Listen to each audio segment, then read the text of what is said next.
Chapter 10. I may have missed the bus on purpose that next morning so that I had to get a ride from school from Dad. In the 2.5 years we'd been best friends, Nori and I'd never had a fight before. Not even once. What was I supposed to say to her now? I couldn't pretend nothing had happened, not after the way I'd left her house. I didn't run into her at all between classes. At lunch, I was at my locker about to head out to the courtyard when someone called my name. I turned around to see Gabby and Maria. Maria's eyes met mine. "There you are, mija. How was your weekend?" she asked. Good. Why was she saying it that way? "Well, I heard you at the movies with a guy." Maria grinned at me. "Jasmine Amati saw you." Gabby popped a piece of gum into her mouth and looked at me without saying anything, like she'd already heard about this too, and was also waiting for my answer. My cheeks got warm. Was everybody talking about me? The warning bell rang, and kids all around us hustled in different directions. "What class do you have next?" Maria asked. "Actually, I have lunch now." "No way." Maria swatted me lightly on the arm. "I don't think I've ever seen you in the lunchroom." Gabby blew a bubble. "Me either, but you should eat with us sometime." Maria nodded. "Yeah, you want to sit at our table today?" "Sure." I tried to sound all casual, but this was great. Everyone was flooding into the cafeteria when we got there, and the tables were already filling up. A combination of smells filled the air, like at Maximilian Place, except here it was a strange mix of oranges, pepperoni, and tuna fish. As Gabby got in line to buy food, I walked with Maria to a table in the corner and slid into a seat.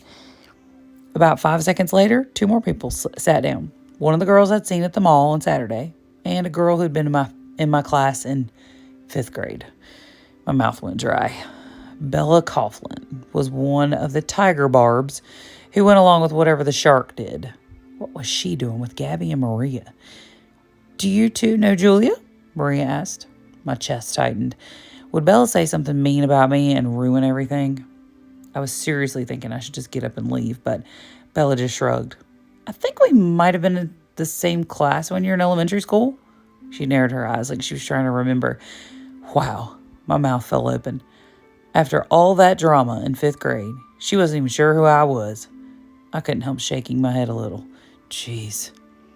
The other girl smiled at me. "Hi, I'm Jasmine. I saw you at the mall with some guy on Saturday. Who was that?" I took a sip from my water bottle and tried to get myself together. Maybe things with Gabby and Maria could still turn out okay after all. "His name's Tyler. He looked older than us." Jasmine dipped a French fry in ketchup and stuck it in her mouth. I nodded. "He's in 10th grade at Westbrook Day." "Nice," she said. "What's he like?"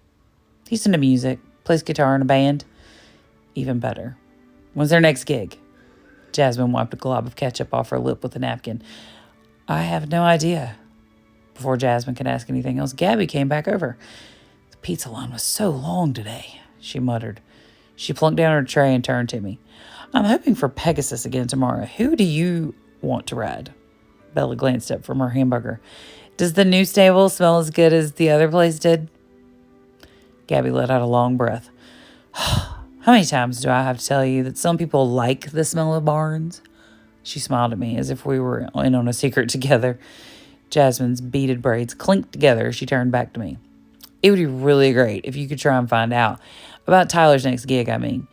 I'd love to meet a musician and go to his shows, especially if he was the lead singer. Let me know about whoever does the vocals, okay?" I dipped a piece of pita into my hummus. "I'll see what I can find out." Before I had a chance to take a bite, Maria asked if the band did covers or wrote their own songs. I had no clue about that either. Then Gabby wanted to know if they ever toured or if they just did shows around here. I'd have to check with Tyler about that too. Eventually, the conversation drifted to what concerts were coming to D.C. over the next few weeks. For the first time since school started, lunchtime went by really fast. Jasmine stopped to talk to me in the hall later, and English was fun since we got to work with our partners again. I was so busy talking to Gabby that I almost didn't notice Nori rush out of the room the second the bell rang. I did notice her zipping past me to sit by herself on the bus, though. My stomach sank a little, but if that was how she wanted it, then fine. I'd hold off on trying to talk to her since she obviously had nothing to say to me. Once I was back at my house, I munched on a granola bar and started my science homework. I was in the middle of the 4th question when my phone pinged. "How's everything?" better now that his name was on my screen. Good. Last weekend was fun. Yeah. When can we do it again? Right then would have been perfect. Well, if I didn't have parents who'd rather gargle with salad dressing than let me go anywhere on a school night. How's Saturday? You're going to make me wait that long? Can I see you sooner? Not with my mom's rules. Okay. Let's meet at the mall Saturday at 6. Sounds great. Can't wait. Miss you. My spine got that funny tingle again. Miss you too.